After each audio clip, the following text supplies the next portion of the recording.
సనాతన ధర్మం కేవలం నమ్మకాలపై కాకుండా విజ్ఞానంపై ఆధారపడి ఉంది. యోగా మరియు ధ్యానం మనస్సుకు, శరీరానికి ఆరోగ్యాన్ని ఇచ్చే శాస్త్రీయ పద్ధతులు. నేడు ప్రపంచమంతా వీటిని అనుసరిస్తుంది.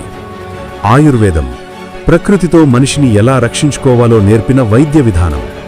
గ్రహణాలు, ఖగోళ శాస్త్రం గురించి వేల సంవత్సరాల క్రితమే వేదాల్లో ఖచ్చితంగా లెక్కించి చెప్పారు. 5. ప్రకృతి ఆరాధన, రెస్పెక్ట్ ఫర్ నేచర్. పర్యావరణాన్ని కాపాడాలి అని ఇప్పుడు ప్రపంచం మాట్లాడుతుంది.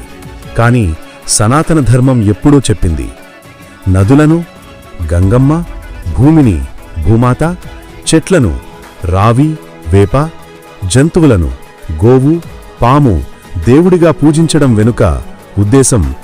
పూర్తి కథ తెలుసుకోవడానికి మా వీడియోకి లైక్ కొట్టి ఆది కథల ఛానల్ను సబ్స్క్రైబ్ చేసుకోండి.